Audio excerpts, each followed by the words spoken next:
Colorism permeates South Asian culture. We love whiteness, and I mean both in terms of the skin, but also in terms of our internalization of white supremacy and racism. We have internalized racism, and we have come to believe that whiteness is better than brownness. And it shows up in things like colorism, where we tell our children to not sit in the sun, to use skin bleaching cream products, and more. This is a manifestation of white supremacy. It's a manifestation of racism, and we have come to believe this. And I'm so done with the colorism in our community, in our culture. So after today, I would love for you to join me in calling out colorism. When you hear comments being made in our culture around how fair is beauty, I want you to call it out.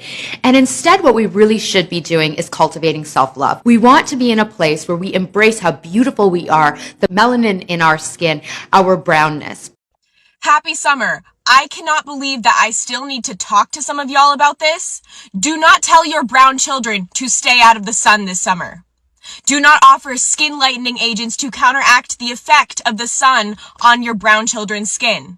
Do not slather your children in sunscreen with the intent of keeping them light, but rather with the intent of protecting them from skin cancer. Our skin is the imprint of our heritage, of our ancestors, and you will not be making children, literal children, think about how their skin is less desirable than white skin. Let your kids play in the goddamn sun this summer.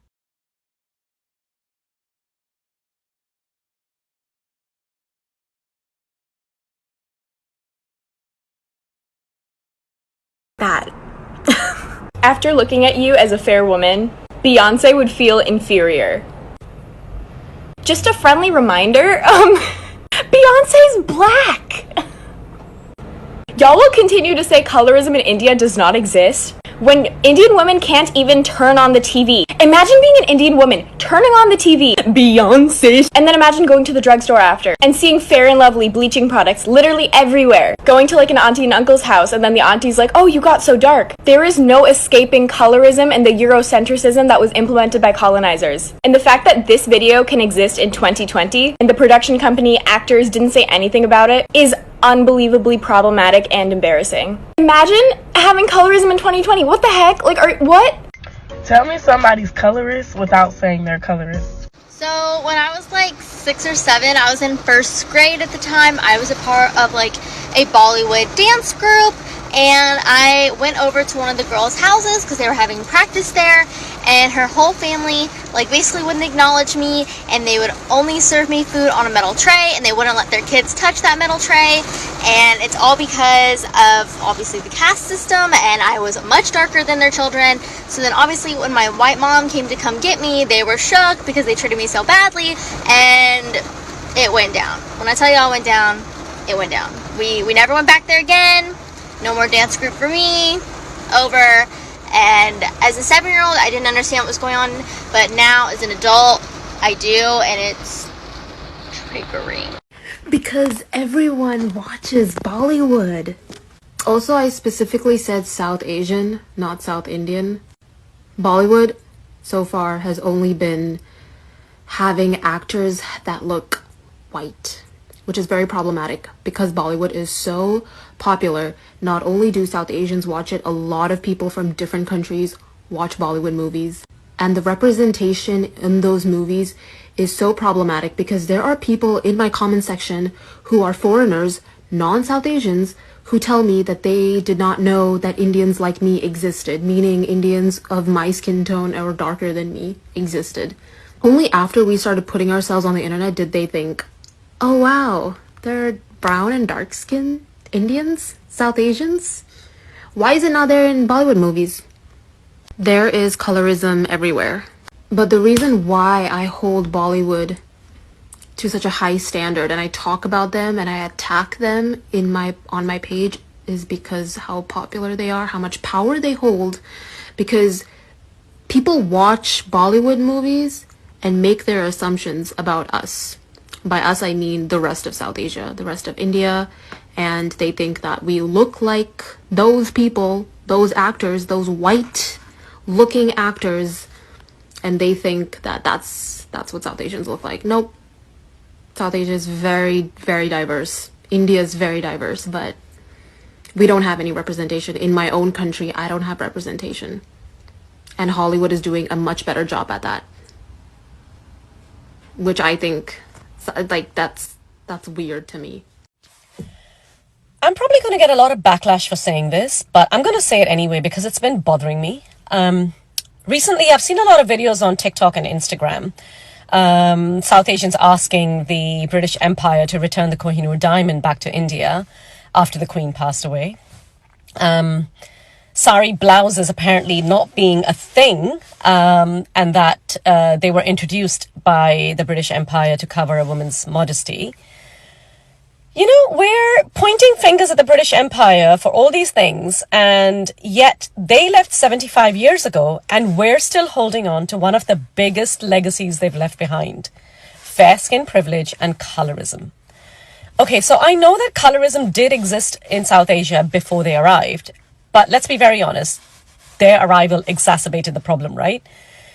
And we're still holding on to that. In fact, it's thriving. Colorism is thriving in India. We're holding on to that. We're holding on to internalized racism. I think it's high time we start looking within and fix those problems first. So do my Indian parents finally accept my half-black children? Let's get into it. So last I left off, I haven't spoken to my dad in over a decade. I think the last time I spoke to him was in 2013. I don't need him in my kids' lives. He disowned me a long time ago, or I felt he disowned me, even though I felt like he wanted to communicate with me, but he didn't want to own up to the fact that he has half black grandchildren. Love sees no color. What her family done is completely unacceptable. They had disowned her for having mixed children with her black husband. Now, as long as her husband, don't matter the race or the color, as long as he treats her good and respects her, no one should have a problem with that. No one whatsoever. He would tell people I'm off somewhere studying. The kids didn't exist. There's no pictures of me in this house. There's no pictures of the kids in this house. Anytime I would see one of his friends, oh, how's school? Bro, I'm married. But anyways, yeah, I don't need that in my life. You'll learn more about my upbringing with my dad and my stepmother in another video. There's a lot there. Anyway, so now let's get into my mom. I tried. Guys, I tried. And I'm like, okay, let's see if she changed. And I would use little triggers to see how she would react.